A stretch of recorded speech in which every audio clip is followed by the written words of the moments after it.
across the natural world, young animals spend vast amounts of time and energy at play. But play is a behaviour that has long been overlooked by science. Play used to be thought of as a useless, functionless activity, but now we understand that play is extremely important. It's something that we're really only just starting to fully appreciate now, and the benefits are really diverse. In fact, scientists now think play is so important, it may be fundamental to almost everything an animal learns. In this programme, we uncover the secrets of playing together.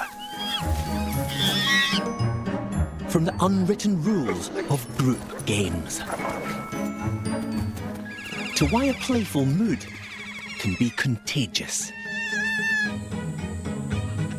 Science is even finding that an animal's sex may determine the games they play. We're learning that animals play together in more sophisticated ways than we ever imagined.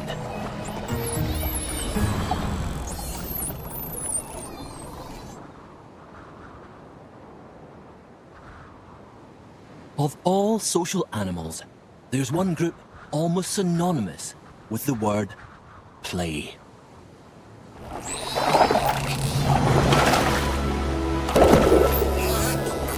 Dolphins.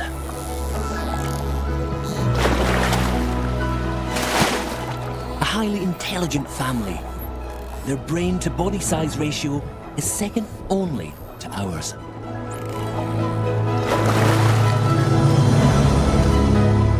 And they certainly seem to have worked out how to have fun. Dolphins sometimes play alone, but they also spend vast amounts of time playing with each other. And research is finding this social play has a deeply serious purpose.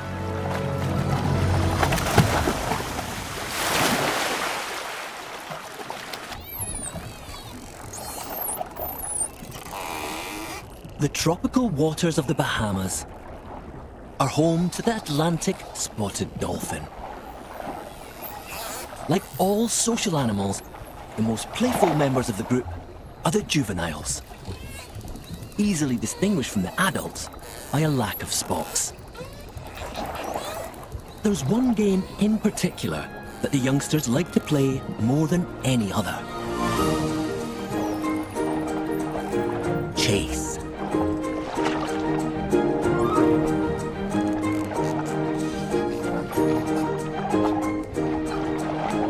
Scientists think that this social game offers crucial benefits these youngsters can't get from playing alone.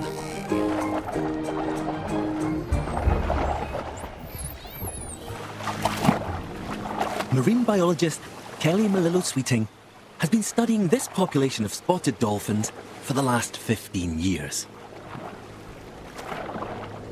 There they are. Looks like a good playful group. Through researching the way dolphins interact, Kelly's discovering how important playing together can be. Research into dolphin play is ongoing. We don't have all of the answers yet. Play used to be thought of as a functionless activity, but now I think we're better understanding that social play is extremely beneficial. To find out why dolphins prefer playing in groups, Kelly's going to try something she's never done before. Join in. For that, she'll need a little help. Her underwater scooter pulls her through the water almost 3 times faster than she can swim.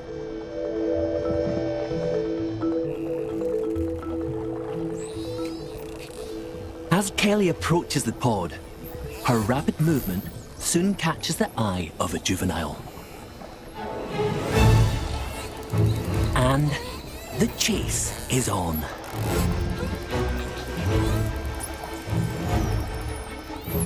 Soon, more youngsters join in the game.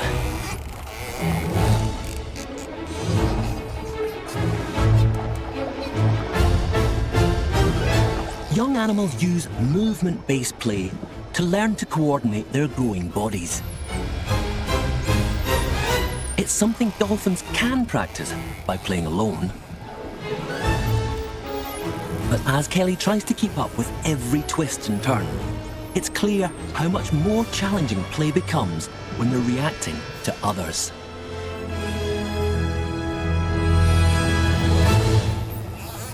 When dolphins are interacting with each other and they're having social playtime, then we see a different complexity that can develop. The other dolphin may change the game, may do something unexpected, and they have to react to that because they can't predict what the other dolphin is going to do. But dolphin chase isn't just a physical workout, it's also a mental one. Preempting one another's movement requires anticipation and complex cognitive processing. Research is finding that dolphins intentionally make their play more challenging. And in doing so, fast-tracks the development of their bodies and their all-important brains.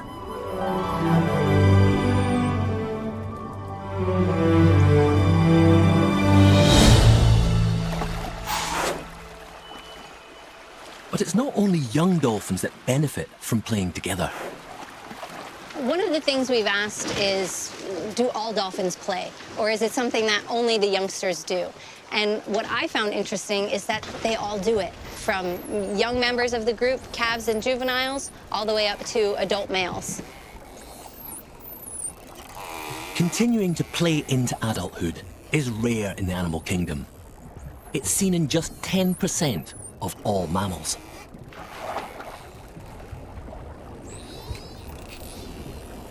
To keep play interesting and to stimulate their big brains, adult spotted dolphins seek out ever more complex games. Not chase, but catch. All they need is a piece of seaweed. They begin playing this game alone, passing it from tooth to tail. But once they've mastered this, they intentionally up the complexity by playing catch as a group.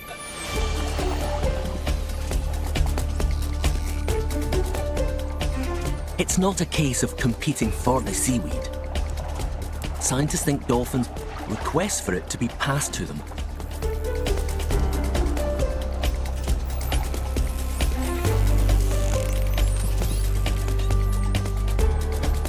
This collaborative game is one of the most sophisticated examples of social play in the natural world.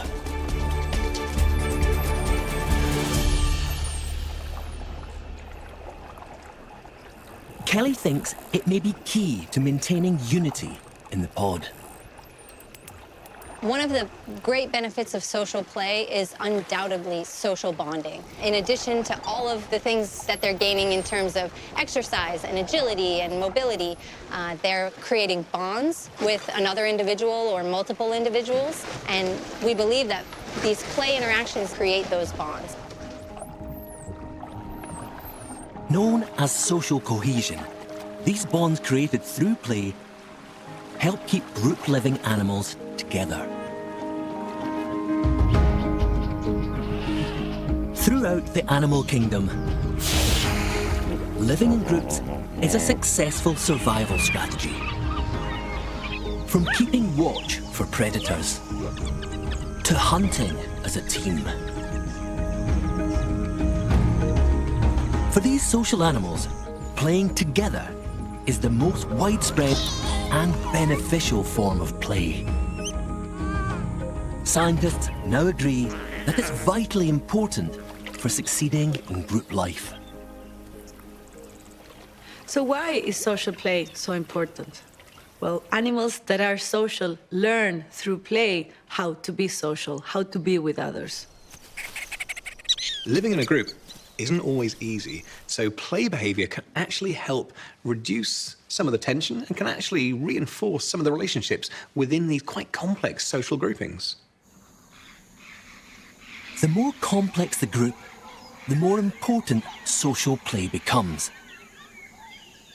For animals living in the most sophisticated societies, playing together not only builds cohesion at group level, but also trust amongst individuals, which in some species is the basis of lifelong friendship. Chimpanzees form highly complex societies, living in groups of up to 150 animals, and are one of our closest living relatives. With so much to learn about their social world, like us, they have one of the longest juvenile periods in the animal kingdom. And for the youngsters, that means lots of time to play with one another.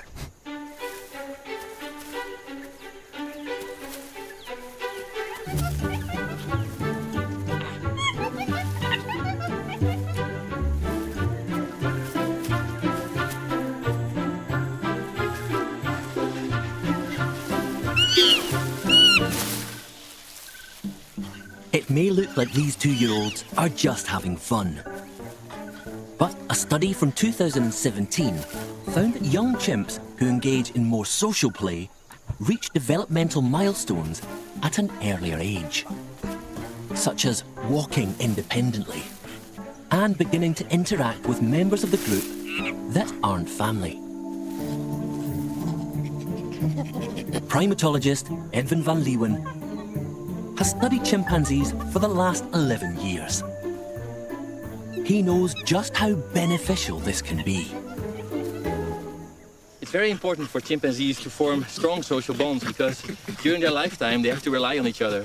For example, to find food resources and to defend each other in fights and to also defend the group against neighboring groups.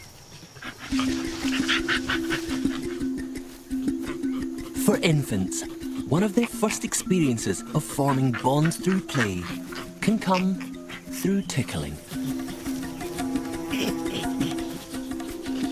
Tickling is usually performed by adult chimps, but for these orphans, Edwin is lending a hand. This form of social play triggers the release of chemicals in the brain. There's a release of oxytocin, just like in humans, and that keeps them wanting to play again and again. Oxytocin is otherwise known as the love hormone. And as well as making play simply feel good, it's thought to be a key chemical responsible for forming and strengthening bonds. Play and the fun that they derive from it is actually helping them to create these bonds and to be more successful in later life. But as chimpanzees get a little older, what becomes more important is who they form these close bonds with.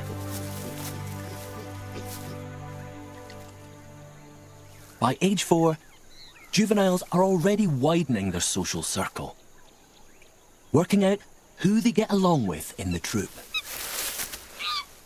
In chimpanzees, you see consistently that individuals have preferences with whom they play, with whom they hang out. We call them bond partners. They want to spend more time with each other and they enjoy each other's company. Quite simply, bond partners are friends. In this troop of juveniles, a new friendship is starting to bloom.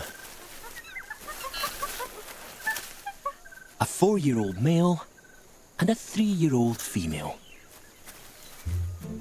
They spend more time playing together than with anyone else in the troop.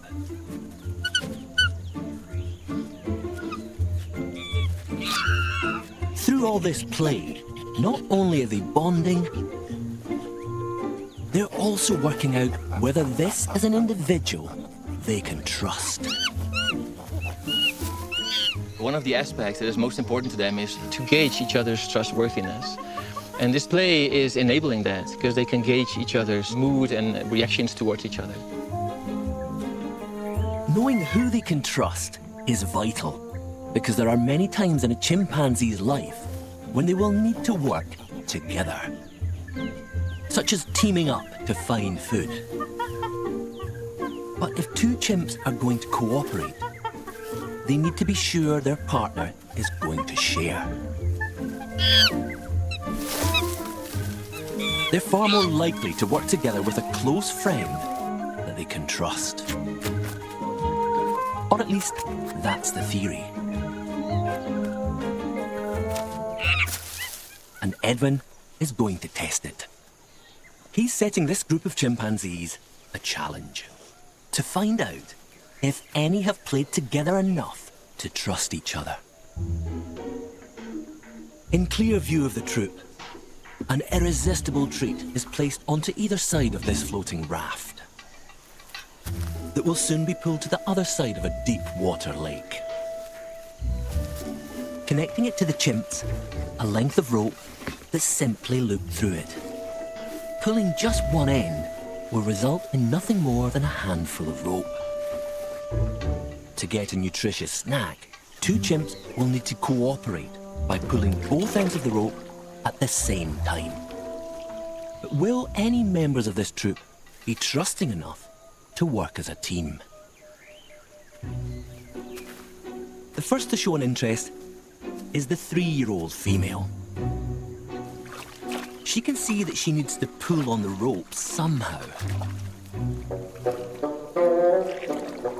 But alone, she comes up empty-handed.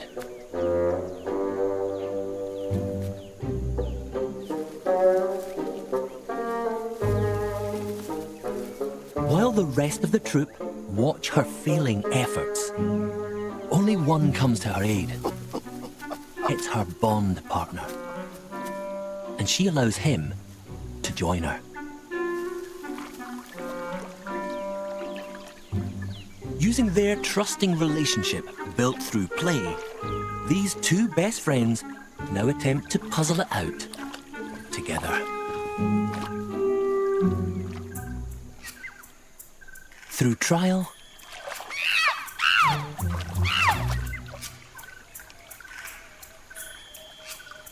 and error.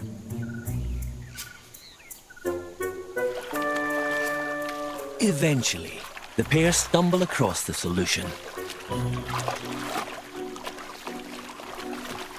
And importantly, they each get a share of the prize. So their trust in each other has paid off. It's incredible to see such sophisticated problem solving here, like cooperative problem solving. They actually worked it out together. This cooperative success will be remembered by both of these youngsters. By sharing the workload and the reward, it reinforces their friendship and will make it more likely that they'll cooperate again in the future.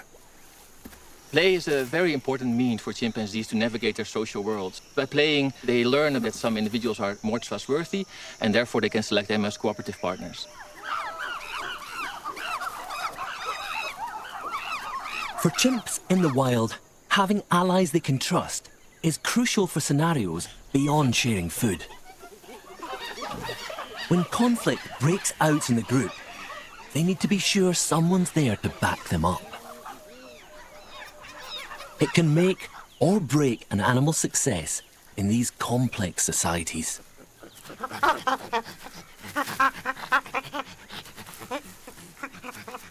The instinct to seek out play partners from a young age is something that chimpanzees share with most apes and monkeys. The primate order is made up of over 500 different species. And they're among the most socially complex members of the animal kingdom. For primates, playing in groups can take many different forms, such as wrestling, chasing, and even games of tag. But research suggests that within species, the games an individual plays can depend on their role within the group and even their sex.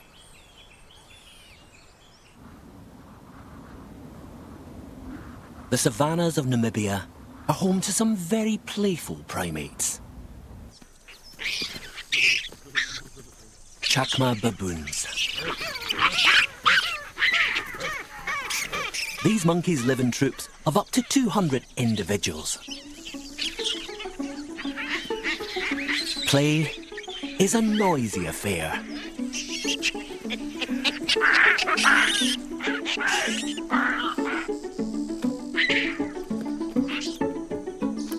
Wildlife coordinator Camilla Forcell has helped raise this troop of orphans for the last 5 years. She's noticed that different troop members have different ways of playing. Some of the baboons are definitely more playful than other ones in this troop. Some are very, very goofy and they'll constantly try to encourage play, where some of them can be a bit rougher. So why is it that different baboons play together in different ways?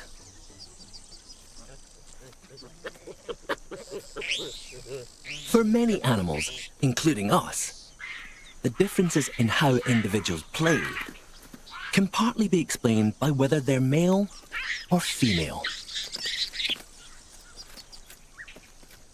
One of the interesting questions that's come up over the years is the differences between how male animals and female animals play.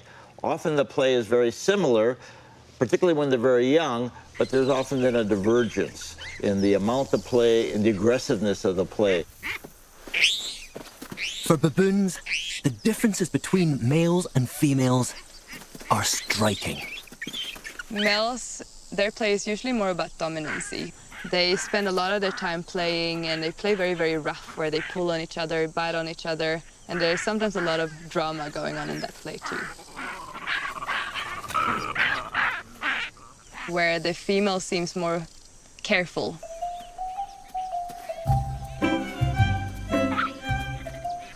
When it comes to choosing a playmate, there's one particular age group that females prefer to play with above all others. Babies. What you can see with baboon females is that they often very early on start being interested in babies. Already when they're older juveniles, they'll start going towards the little ones and they'll want to babysit them, play with them. And you can almost see it as they are actually practicing for the day they get their own baby. This maternal game is known as play mothering. It begins at just 6 months old, even though females won't reach sexual maturity until they're 5.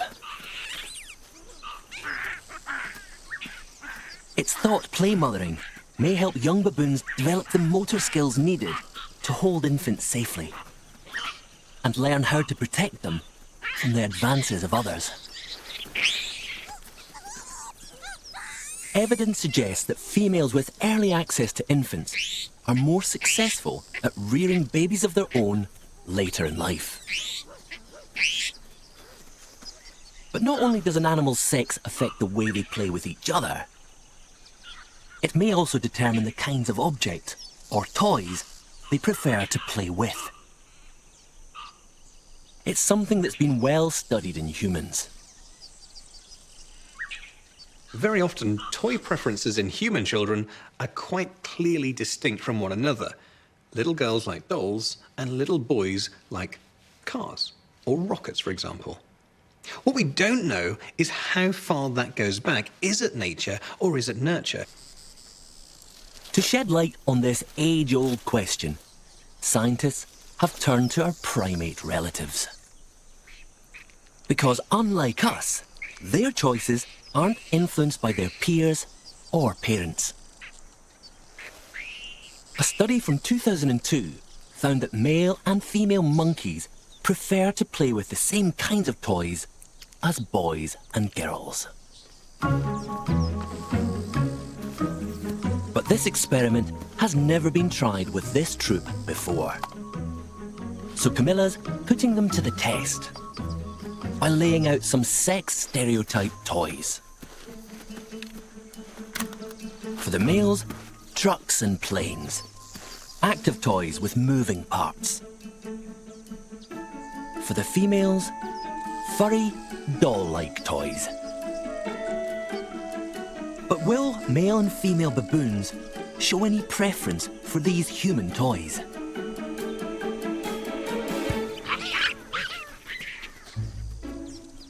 The first to take a look is a bold young male. After some initial investigation, his attention quickly falls on a shiny yellow plane.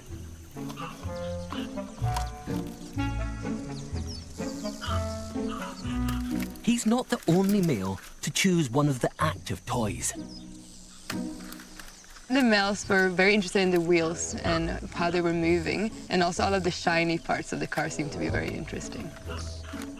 While it's unlikely they recognize them as trucks and planes, psychologists think the physical properties of active toys are more appealing to the male brain.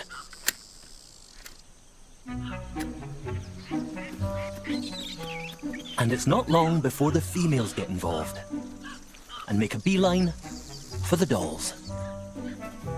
The females were carrying the dolls, almost like they would be carrying their own babies. In the original experiment, female monkeys played with dolls more than twice as long as the males.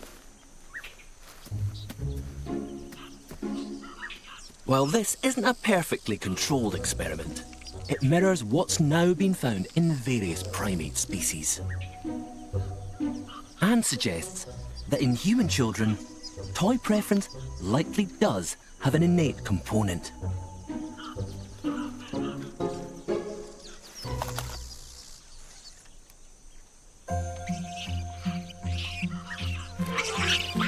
So it seems that how, who, and what animals play with are to some extent affected by their sex. It's because in many species, males and females take on different roles in adulthood.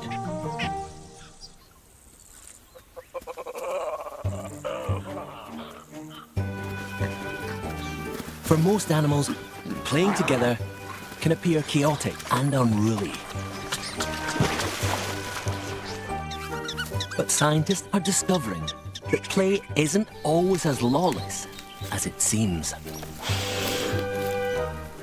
For some species, play is governed by a strict set of rules.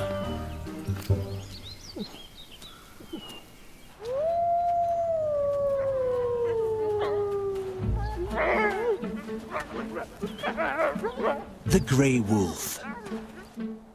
Elite hunters. Their strength lies in the power of the pack, allowing them to feast on prey 10 times their body size.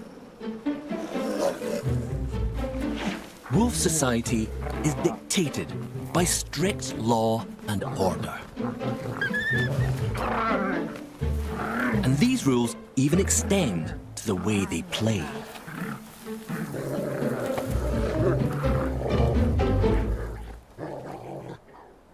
Scientists first observed the secrets of their games while studying an animal far closer to home.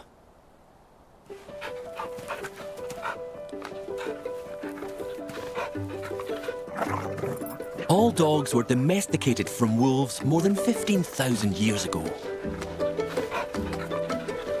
making them more friendly and docile.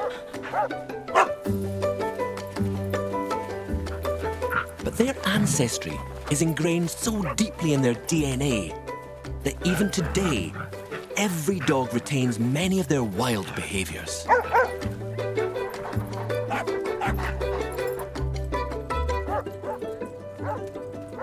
Leading play scientist, Professor Mark Beckhoff, has spent nearly 50 years studying the behavior of both dogs and their wild counterparts. By studying dogs, you can learn a lot about their wild relatives. What surprises people is how few differences there are in the basic behavior of domestic dogs when you compare them to wild wolves or to wild coyotes. One of the traits of wolves that dogs have retained is the sociability, the ability to live in groups. And that sociability is perhaps most apparent when they play. For dogs, social play is often a vigorous activity, involving chasing, shoving, and biting one another. But this close combat could bring about a potential problem. When dogs play, innocent play could be misconstrued as being, say, real fighting. So how do dogs communicate that their intentions are purely playful? Dogs have evolved a set of signals to basically reduce the likelihood almost to zero that play fighting will escalate into real aggression. By watching dogs play in slow motion, Mark has deciphered the code of their body language. This crouched posture, with head to the ground and hind end in the air, is known as the play bow. Play bows are a very specific signal that's used to say, I want to play with you, I don't want to fight with you or mate with you or eat you or dominate you. And it doesn't look like much, but it's actually a very specific signal that's used during play. When two dogs play, they become so in tune with each other, they often synchronize their play bows. The delay can be as little as 0.03 of a second.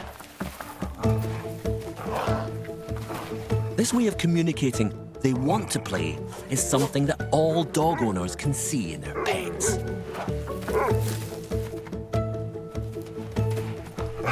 But it's also used by nearly all members of the canine family.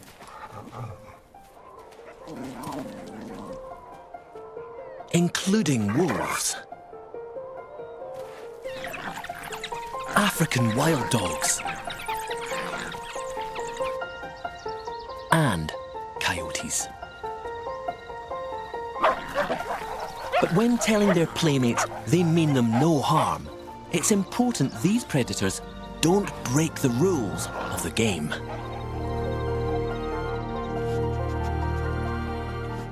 Mark believes the play bow is underpinned by a set of rules that almost all canines adhere to. And we can see them in action with help from a willing participant. Meet Zeppelin, an 8-month-old pooch fitted with an action camera, which should give a dog's eye view of this canine code of conduct. So there are 4 basic rules of play that dogs generally understand, the first one being ask first. Barking first gains the attention of a potential play partner. And only when they're looking does the play bow take place. With the formalities out of the way, play can commence.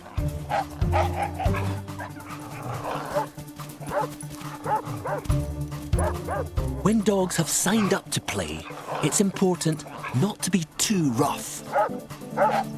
Which brings us on to rule number 2. Rule number 2, mind your manners. Don't bite too hard. Don't slam into another dog too hard. Dogs use a method known as self-handicapping, showing self-restraint to ensure they don't inflict injuries. But as the rough and tumble starts to heat up, Zeppelin's partner takes things too far. And play comes to a grinding halt. Rule number 3, admit when you're wrong. If you bite too hard, back off, do a play bow, and hope that the other dog says, okay, I trust you, let's play. Ah, she's doing a play bow. And once acknowledged, play can resume. The final rule is perhaps the most important. Rule number 4, be honest. Don't ask another dog to play and then violate the rules. It's important to play fairly because if an individual is labeled to be a cheater in play, they could be ostracized from play groups. And for their wild relatives, that could prove fatal. A study on wild coyotes found that individuals who violate the rules of play are shunned by the pack and are 4 times less likely to survive. So for members of the canine family, by using play signals to communicate and by following the rules, they ensure that play doesn't turn to aggression.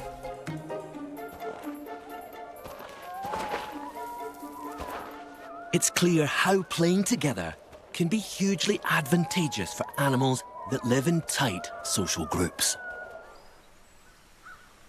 But research shows that social play may also be key to survival for animals that grow up to live alone.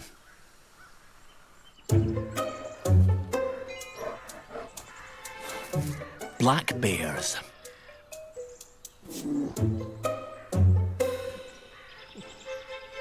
Adults live a largely solitary life. They wander the forests alone in search of berries, insects, and carcasses.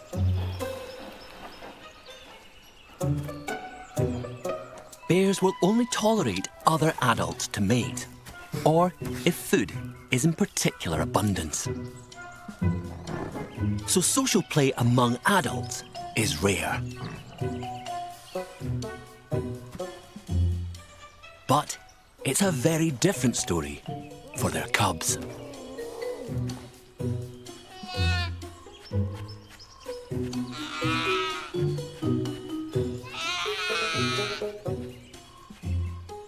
They're usually born in litters of 2 to 4 young, so bear cubs almost always grow up with siblings.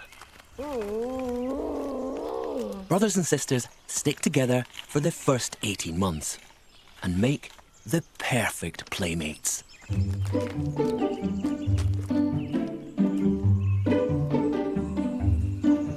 These 4 cubs are orphans. At 9 months old, they're at a particularly playful moment of their lives. Like most animals that grow up in litters, the most common way that bear cubs play is by play fighting.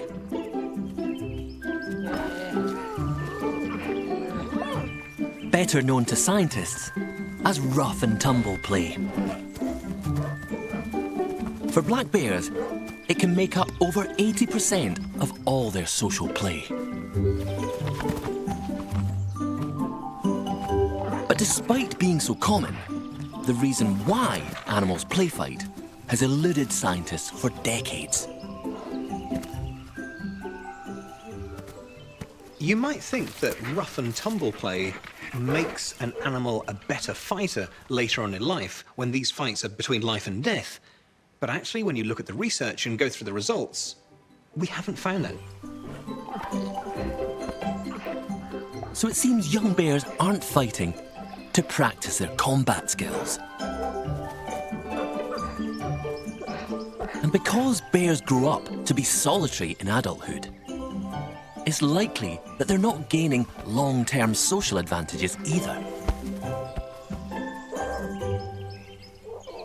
So what exactly are they getting out of all this play? There is another theory. And we can get a clue by looking, or rather listening, to the way these young bears play. When bear cubs play fight, they're almost completely silent. Scientists think this could be an adaptation to avoid attracting unwanted attention. Because young bears are surprisingly vulnerable.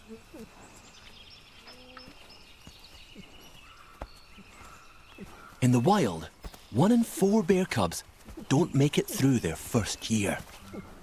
Many are killed by predators, such as wolves and adult bears.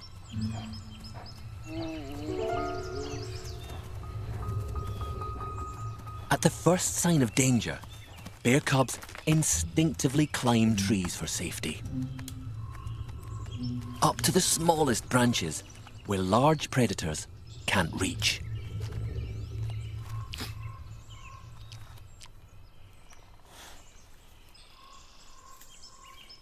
This predator avoidance behavior is triggered by the release of stress hormones.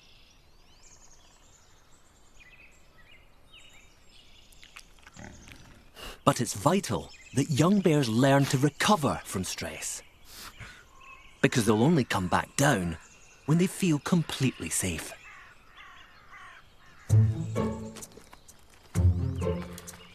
And that's how scientists think play fighting can help.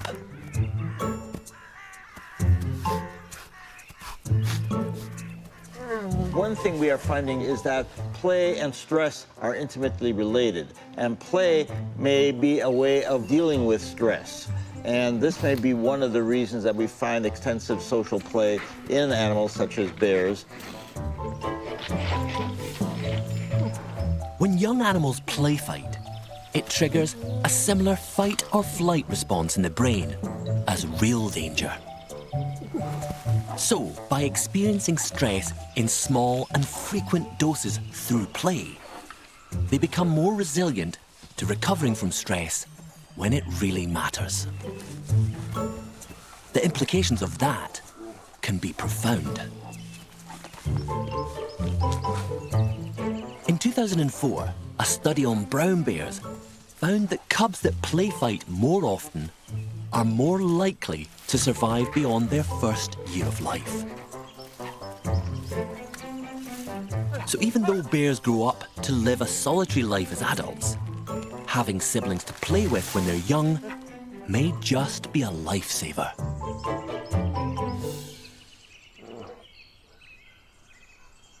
As research goes on, scientists are finding that playing in groups is important for ever more surprising reasons. In some species, it's so fundamental that it even has the power to break down rigid social barriers.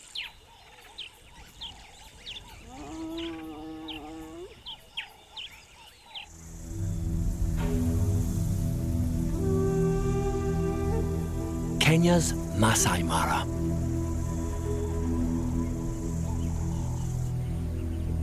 Home to an animal with a particularly strict social hierarchy. The spotted hyena. Renowned as scavengers, hyena clans can number up to 100 strong. Every clan member has their place in the pecking order.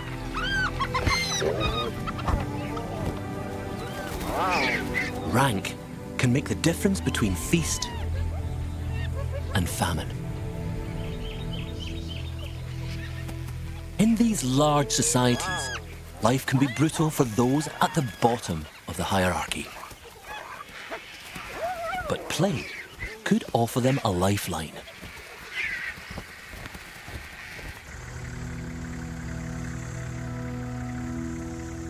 Hyena biologist Kate Steinfeld is part of a research group that's been studying these hyenas for the last 30 years.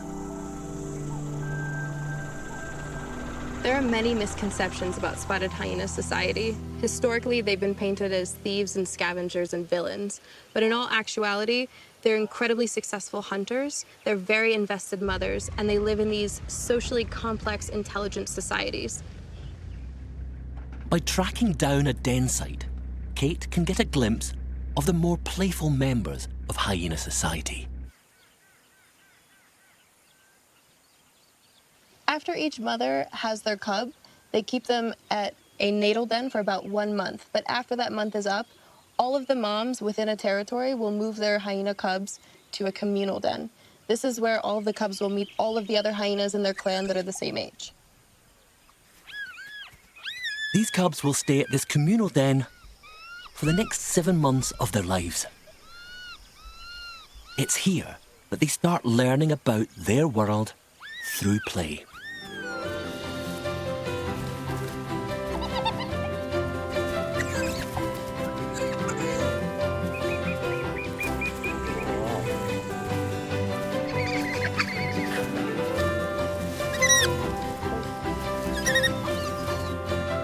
For a young hyena, an important part of early life is working out where they sit in the hierarchy. Every cub inherits their rank within the wider clan from their mother. But some learn their place the hard way. This young male is one of the lowest ranking in the clan. He's the target of bullying from his more dominant clanmates, fueled by higher levels of hormones such as testosterone. We do see a lot of aggressions from clanmate to clanmate, but these aggressions are generally ritualized aggressions or very stereotyped. They're never very severe. While the aim of this aggression isn't to cause injury, it reinforces the young male's low status in the clan. For hyenas at the bottom of the hierarchy, life may seem hopeless. But look what happens when Kate introduces a toy to the clan. These cubs are really inquisitive with new things that they find in their environment. So here we have a little rope toy, and we're hoping that we can encourage some play behavior.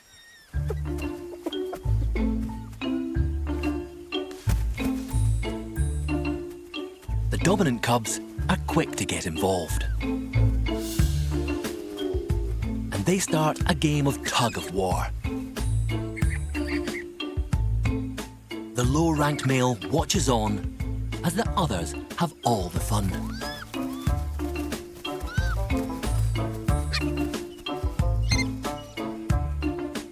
And dares to try his luck at getting in on the game.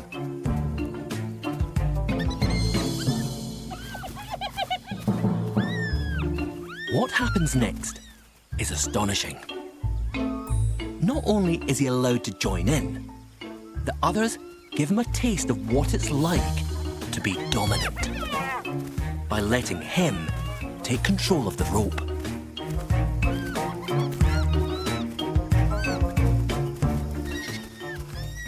Play is actually one of the only times in spotted hyena society where this really strict hierarchy completely breaks down and it becomes socially acceptable for high rankers and low rankers to play with each other and vice versa. This extraordinary breakdown in the hierarchy isn't just between cubs. Even adults join in with group games. They too allow low-ranked youngsters a moment of glory.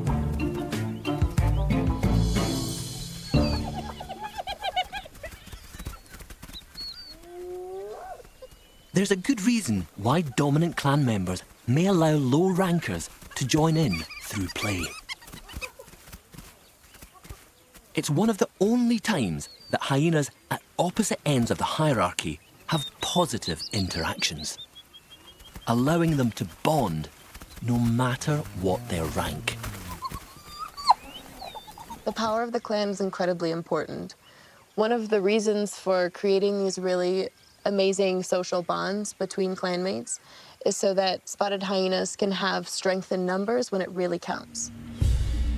Out on the plains, every hyena's greatest rival is the lion.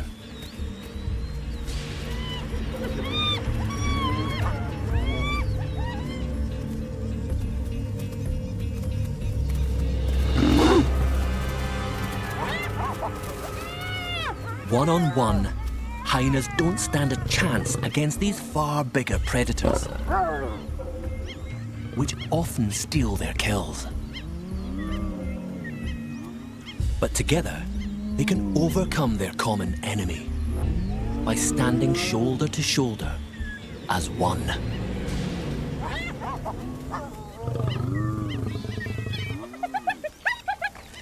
Social play could be the key to breaking down strict barriers within the clan, to unite every member.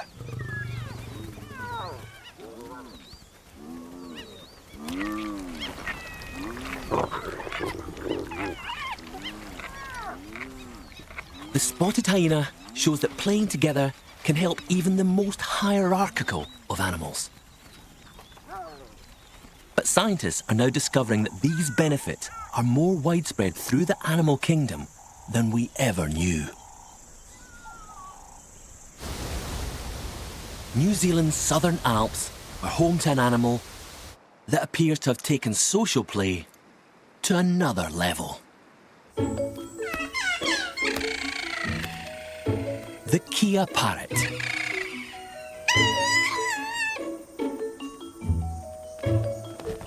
These brilliant birds live in fission fusion societies, which means they come and go from group to group.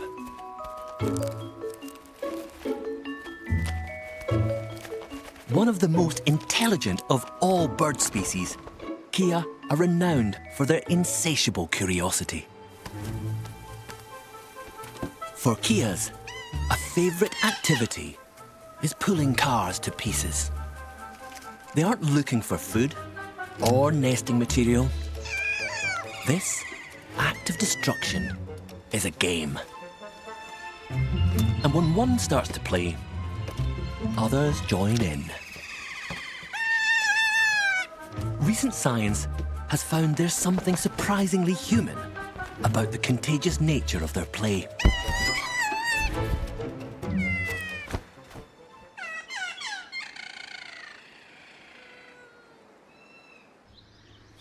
Hi, Kiri.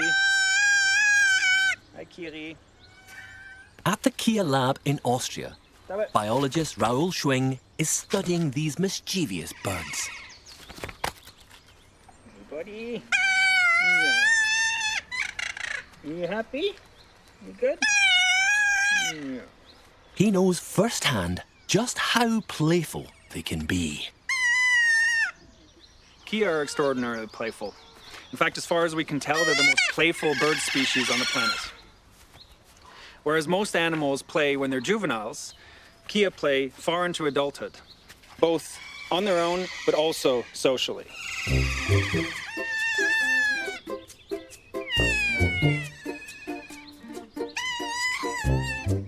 Like most animals, Kia only play when they're in the mood. Something that can be encouraged by giving them new objects or toys to play with. Their love of all things new is highly unusual for a bird. A study from 2017 found that playing with objects may be a way for Kias to find out if they're useful. Today, Raoul's setting up an experiment to test why their play spreads throughout the group. Kias have excellent vision. They're attracted to vibrant colours, which stimulate a playful response in the group. That means using their beaks to break things. But after some initial games, the novelty soon wears off, and the group's playful mood comes to an end. But Raoul thinks he's discovered the Kia's secret to encouraging others to play.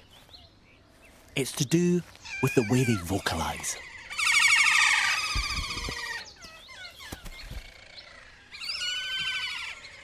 As you can hear, the Kia are highly vocal creatures.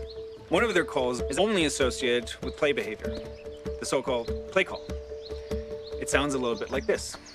Wow, wow, wow, wow, wow. Raoul believes the sound of the play call alone has the power to change the mood of any Kia that hears it, causing them to instantly become more playful. He's recorded this call and tested his theory on Kias in the wild. Using a small speaker, he's about to play it to this group for the very first time. For now, all is quiet. But will simply hearing the call really make them want to play?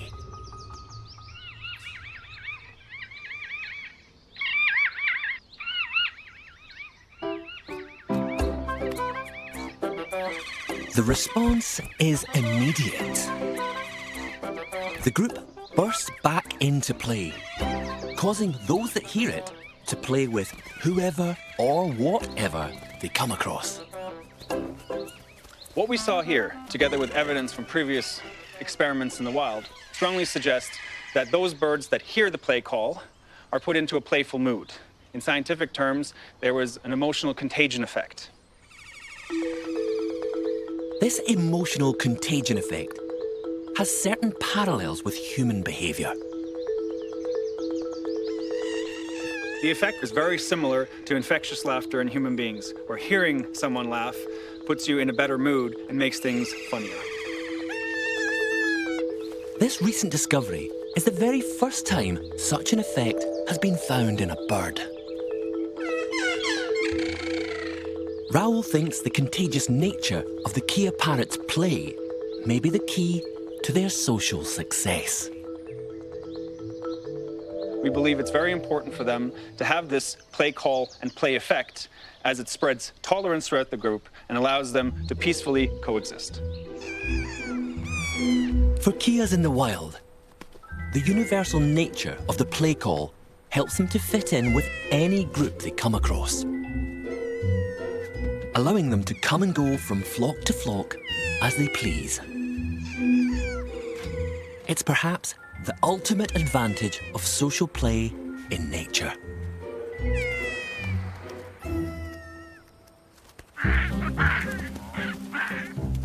It's only in the last few decades that we've begun to realise just how beneficial playing together can be.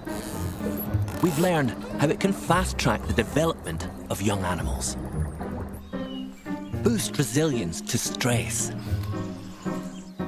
and even break down social barriers to form lifelong bonds. It highlights just how important playing with others may be. For us humans, social play is essential. It's as important as a good diet or even exercise. Social play is fundamental for the healthy development of human and non-human animals alike. So when it comes to playing with others, perhaps we could all take a lesson from the natural world.